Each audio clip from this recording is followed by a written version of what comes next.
All right, let's jump right into Charles Dickens's Hard Times. We're going to be looking at the moment everything changes, the triumph of fancy over fact. Specifically, we're diving into Book 3, where this world built on cold, hard logic just completely shatters when it comes up against, actual human emotion. So you can think of this as a kind of three-act play. We're going to start with a total personal crisis. Then we'll see this quiet but powerful moral victory. And it all ends with a loud, spectacular public failure. First up, the education of the heart. Okay, so we're thrown right into the middle of a disaster. Louisa Gradgrind, who is like the poster child for a fact-only education, she's back at her father's house. And she's not just sad, she is completely and utterly broken. I mean, it's not just that she's physically weak. Her whole worldview has just imploded. And her being back in that childhood bedroom, it forces her dad, Mr. Gradgrind, to face a really hard truth. His entire life's philosophy has been a catastrophic failure. Seriously, everything he thought he knew is just crumbling to dust. And wow, this is the moment, right here. It's basically a confession. For the very first time, Mr. Gradgrind, this guy who was so sure of himself, admits that his life's work was just wrong. He finally gets that by ignoring feelings, he left his own daughter totally defenseless against the real world. So this really gets to the core conflict of the whole book, right? You've got the head on one side, that's the world of pure logic, facts, data. And on the other, the heart, what Dickens calls fancy.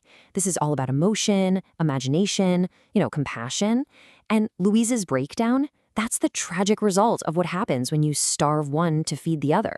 And this is where you really see the human cost. Sissy Jupe, who's basically the living embodiment of the heart, shows up to take care of Louisa. But does she get a thank you? Nope. She gets anger. Louisa actually resents Sissy because Sissy has the emotional strength that she herself was never allowed to develop. It's just this awful, gut-wrenching mix of jealousy and total despair. So what's the big takeaway here?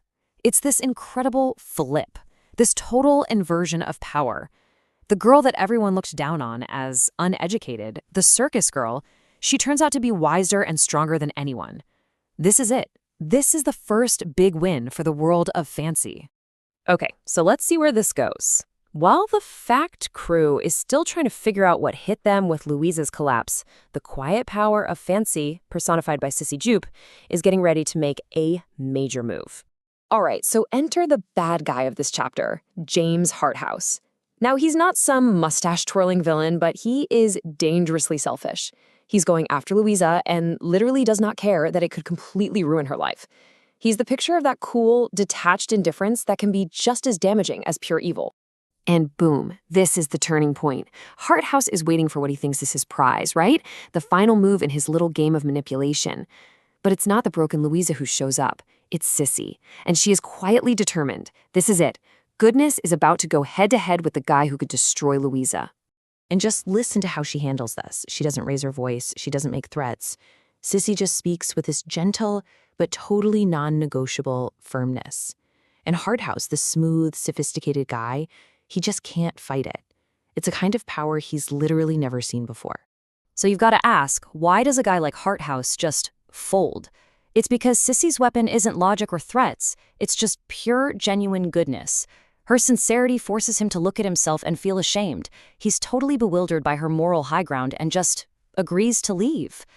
With nothing but her emotional smarts, Sissy takes out the threat, all by herself.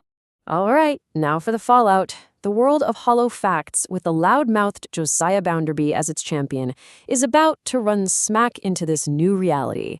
And you guessed it, it's going to implode spectacularly. And you know how this whole mess starts? With petty gossip. You've got Mrs. Sparsit, who's been spying on Louisa, running to Bounderby soaking wet and absolutely furious. She tells him her story, but here's the thing. She's completely wrong. And that kicks off this whole chain reaction of stupidity, all built on a total lie. And this whole scene just reveals who Bounderby really is. He's not some powerful man of industry and facts. He's just an egomaniac, a total buffoon. He storms into Gradgrind's house, starts yelling these wild accusations, gets proven wrong in front of everybody, and what does he do? He turns around and fires Mrs. Sparsit in a fit of rage. It's a complete and total meltdown of empty bluster. Meanwhile, you have Mr. Gradgrind, who has been humbled by all this, trying to explain the real problem, that Louisa's emotional side has been neglected, just starved. But Bounderby, he's not listening. Not one bit. He doesn't have an ounce of compassion, just outrage. He couldn't care less about how Louisa is doing. All he wants is for her to show him proper respect. And this just lays his hypocrisy bare. I mean, it is staggering. Remember how he lectured poor Stephen Blackpool, telling him he had to stay in his awful marriage no matter what? Well, the second his own marriage gets a little tough, he throws it away without a second thought. It's pretty clear the rules he preaches for the poor don't apply to him. And just like that, the marriage is over. A relationship that was basically a business deal, built on facts and economics instead of love, just shatters the instant it faces any real emotional heat. It was, hollow from the very beginning. So, what are we left with after all this? A really big question. When a life built on facts just falls apart, what's left to build on? Dickens's answer seems pretty clear. The only real foundation is the one thing Gradgrind's world completely ignored, the education of the heart. And that's something to think about, for sure. All right, let's dive right into a really juicy part of Dickens' Hard Times. We're talking about a story where a citywide manhunt for a supposed thief ends up exposing a lie that's way more personal and way more shocking. It's a classic case of looking for one thing and finding something else entirely. So, have you ever wondered how a powerful person, someone who seems completely untouchable, can just fall apart? That's the core question we're looking at today. How does one single lie, once it's brought into the light, bring an entire empire crashing down? But here's the kicker. The man whose life unravels, this Mr. Bounderby, his downfall doesn't even start with his own lie. Nope. It all kicks off with a bank robbery and a manhunt for a guy who had absolutely nothing to do with it. Okay, so let's set the scene. Mr. Bounderby's bank has been robbed, and right away, the finger is pointed at an innocent worker, a man named Stephen Blackpool. Suddenly, his face is everywhere, on wanted posters all over town. Now, let's look at the suspect list. You've got Stephen Blackpool. He's suspect number 1, mainly because a couple of people have some, let's say, convenient testimony against him. And then there's this mysterious old woman, a Mrs. Pegler, who was just kind of lurking around nearby. Now remember her name because she is going to become very important later. And this brings us to Book 3, Chapter 4 of the novel. On the surface, everyone's looking for Stephen, but what's really going on here is a search for truth, for honesty, in a world that, frankly, doesn't seem to care much about either. You see, this whole thing stops being about the actual crime almost immediately. It becomes about power. The second Stephen is accused, and he's gone, everyone with an agenda starts using his absence to their own advantage. The actual man, Stephen himself, he gets totally lost in the politics of it all. And this slide just lays it out perfectly. I mean, check this out. On one side, you have Bounderby, the factory owner, the capitalist. He immediately brands Stephen a thief because it proves his point that workers are untrustworthy. But then, on the other side, you have Slackbridge, the union leader, who calls Stephen a traitor to the cause to keep all the other workers in line. So what's the bottom line here? It's pretty grim. To both the boss and the union leader, Stephen Blackpool the human being doesn't matter at all. He's just a tool, a symbol they can use to shore up their own power. The system just chews him up. But not everyone is using him. A few people actually believe in Stephen, and the most important one is Rachel. She is absolutely 100% convinced he's innocent. And she makes this incredibly bold promise, saying he'll be back in 2 days to clear his own name. Talk about raising the stakes. So you get this little unlikely team forming to defend him. First, Rachel goes straight to Bounderby to vouch for Stephen's character. Then, in a really critical moment, Louisa steps up. She admits that she and her brother Tom were with Stephen that night, which totally messes up the timeline of the crime. Now, this is a huge risk for her, but she tells the truth. And it all leads up to Rachel's big 2-day promise. And this is where the tension just goes through the roof. Because those 2 days, they come and they go. And Stephen is a no-show. He's gone. Suddenly his friends look like fools. And everyone's worst suspicions about him seem to be confirmed. Stephen's failure to return is the catalyst that takes us right into our next section, covering Book 3, Chapter 5, because the story is about to take a hard left turn, away from the missing worker and straight toward the powerful man who accused him. A massive fraud is about to be blown wide open. So while Rachel is getting more and more worried that something terrible happened to Stephen, the scheming Mrs. Sparsit sees her moment. She hunts down that mysterious old woman, Mrs. Pegler, and basically drags her to Bounderby's house, thinking she's about to unmask the bank robber's accomplice. And right here, this is the moment the whole book pivots. In front of a crowd of important people, Mrs. Sparsit presents her prize. But instead of being thanked, she watches in horror as Bounderby is forced to admit the unbelievable. This woman isn't a criminal. She's his mother. This table just lays the whole lie bare. I mean, look at this. The myth he told everyone, that he was an orphan, abandoned in a ditch, who clawed his way up from nothing. The reality, as his mother reveals, he grew up in a loving home, got a good education, and then he abandoned her to create his fake backstory. And if you want the detail that just makes it all so much worse, so cold and calculated, it's this number, 30 pounds. That's the amount of money Bounderby paid his own mother every year to stay away, to keep quiet, so he could keep living his lie. So this isn't just about Bounderby being embarrassed at a party. This is the complete and total destruction of the myth of the self-made man, the very foundation of his power and his identity. You see, his power wasn't just about money. It was built on this story, on this supposed moral high ground he had because he earned it the hard way.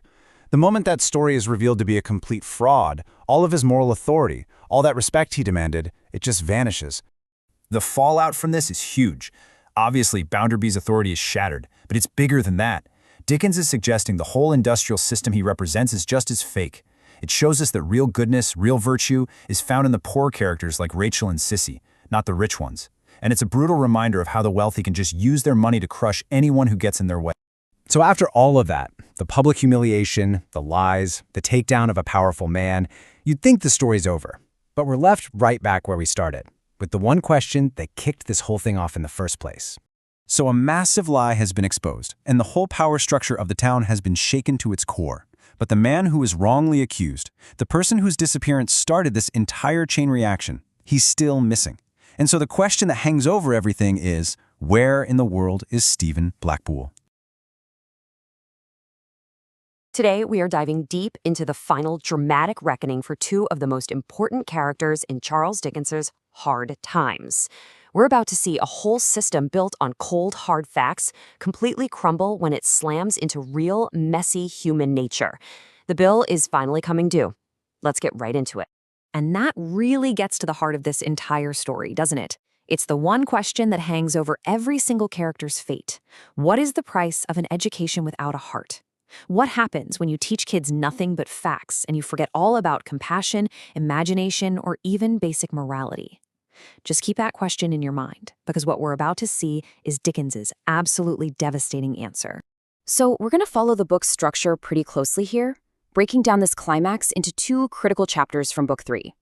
First up, we'll be looking at Chapter 6, A Voice from the Shaft, and then we'll follow the desperate escape in Chapter 7, A Whelp's Flight.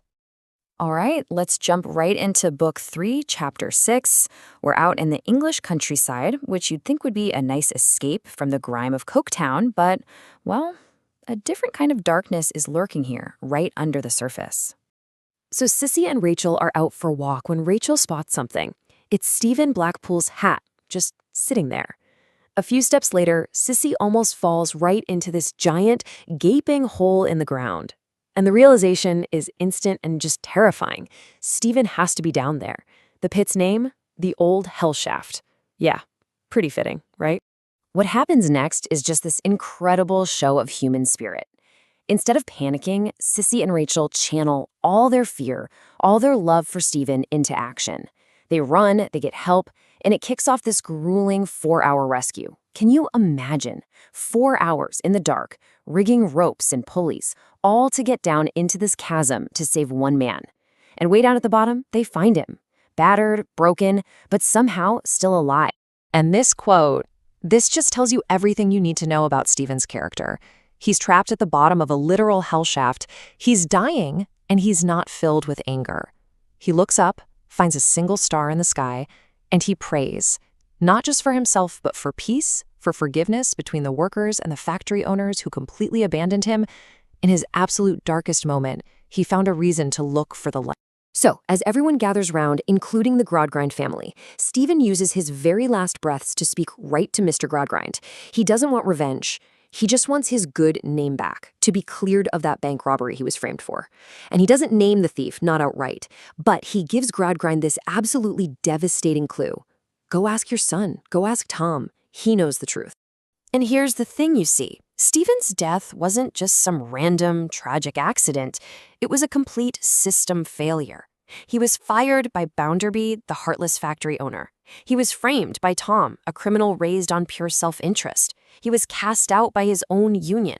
Stephen is, when you get down to it, a victim of an entire society that has completely lost its way. So Stephen's death is actually peaceful. He's under the stars, his name is about to be cleared, and he's holding the hand of the woman he loves. But for Mr. Gradgrind, oh, for him, this moment is the start of an absolute nightmare. The awful truth is sinking in. His philosophy of facts didn't just fail to create a good person, it actively created a monster. Now, let's move on to Book 3, Chapter 7, and see how this all plays out. The truth is out in the open, and the focus shifts completely to the consequences for the Gradgrind family.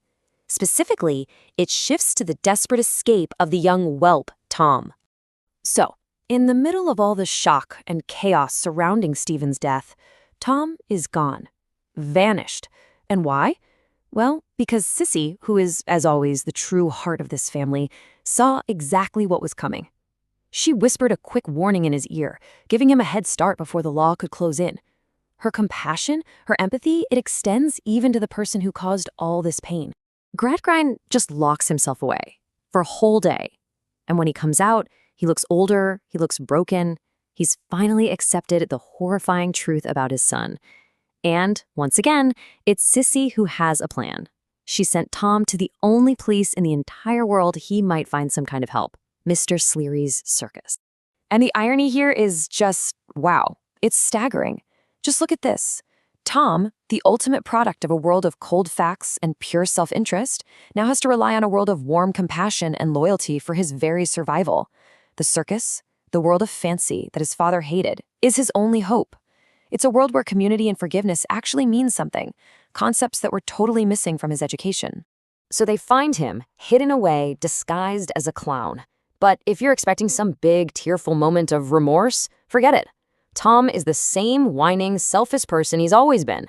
He cries a little, sure, but then he immediately starts blaming his sister, Louisa, for all his problems. He has learned absolutely nothing. He's a completely hollow man. But here's the thing. Even though Tom is just awful, the circus folk come up with a plan. They're going to smuggle him out of the country on a ship to America. And they're not doing it for Tom. No way. They're doing it out of loyalty to Sissy and because Mr. Gradgrind was kind to her. They're operating on kindness and loyalty, two currencies the Gradgrind system never ever taught. Okay, so before we get to the grand finale, let's just quickly touch on this idea, poetic justice. You probably heard the term. It's when a story ends in a way where the good guys get rewarded and the bad guys get punished, and it usually happens in a perfectly ironic way. Dickens was an absolute master of this, and Tom's ending is a perfect example. Just as Tom is about to slip away, a figure steps out of the shadows. It's Bitzer, another one of Mr. Gradgrind's prize pupils from the School of Facts. He grabs Tom, announces he's taking him to the police, and that's that. Bitzer doesn't care about mercy. He only cares about self-interest and the facts of the law. Tom is about to be completely destroyed by the very system that created him. And that brings us right back to where we started, leaving us with this one final, haunting question. Mr. Gradgrind's philosophy made Tom, the selfish criminal, and it also made Bitzer, the cold, unfeeling enforcer who catches him. So, when a system of thought creates both the disease and its equally soulless cure, who is really to blame? That's something to think about long after you close the book. So today we're diving into the dramatic conclusion of a story that really boils down to one epic showdown. The world of cold hard facts going head-to-head with the wild, messy world of what the book calls fancy. And really, this whole thing kicks off with this amazing quote from the circus master, Mr. Sleary. This one little idea, it's the absolute heart of the story's big finish. It's a total takedown of the gloomy, joyless world of Coketown, and it's the key to understanding everything that's about to happen. We start with a philosophy just completely falling apart. I mean, the big champion of facts, Mr. Gradgrind, is facing a total meltdown. His entire worldview just proves to be useless when his own son, Tom, gets caught as a thief. Everything he's built his life on just shatters right in front of him. And the irony here, oh, it is just devastating. The person who catches his son isn't some cop. It's Bitzer, the star pupil, the perfect, emotionless product of Gradgrind's own school. The very system he created has literally turned around and bitten him. You know, this is where you see the true human cost of Gradgrind's whole philosophy. Bitzer is its perfect result, a person with absolutely no heart you can appeal to. He's been taught that life is just a game of self-interest. So when Gradgrind is begging him, what does Bitzer do? He just calculates. He figures turning in Tom is the quickest way to get Tom's old job. It's pure, cold, logical self-interest. There's nothing else there. Okay, so let's jump into Book 3, Chapter 8, and see how this all gets resolved. Because, with the system of fact being a total failure, a solution comes from the one place Gradgrind has always hated, the circus. The world of fancy is about to steal the show. And right when it seems like all hope is lost, in walks Mr. Sleary. Now Gradgrind and his daughter Louisa are in total despair. They think Sleary is actually helping Bitzer. But Sissy knows better. Her fancy, her gut feeling, her ability to read people, it lets her see what the fact-obsessed Gradgrinds can't. She knows Sleary's on their side. And Sleary's plan is just a work of art. It's a perfect example of creative thinking. It's not about logic or numbers, it's pure performance, pure chaos. He basically unleashes his circus animals, creates this massive, confusing diversion, and completely outsmarts the logical, calculating Bitzer. It's a masterpiece of fancy that lets them whisk Tom away to safety. This moment right here, it perfectly sums up the difference between their two worlds. After the escape, Gradgrind's first instinct is to treat it like a business deal. He tries to pay Sleary, but Sleary won't take it. For him, this wasn't a transaction. It was about loyalty, about kindness. He says all he wants is for Gradgrind to stop telling people not to enjoy the circus. What a perfect contrast, right? All right, on to Book 3, Chapter 9. This is where we get the final accounting for everyone.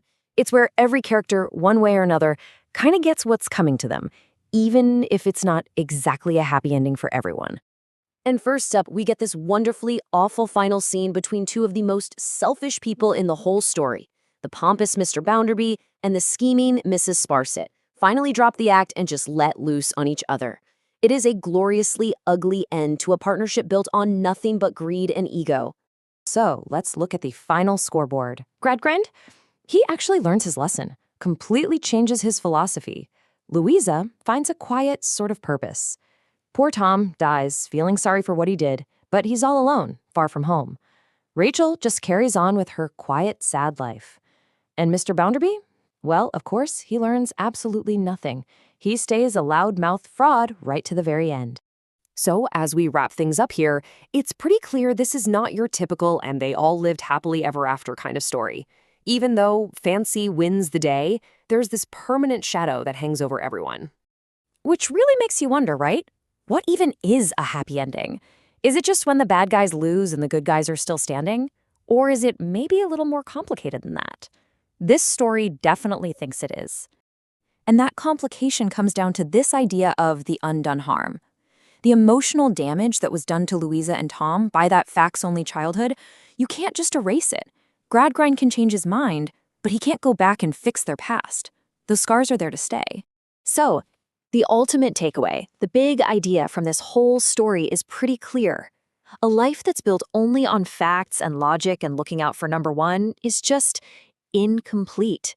To really be a full, thriving human, you need balance. You need what the story calls faith, hope, and charity. Or, as Mr. Sleary would probably put it, we all need a little bit of the circus in our lives.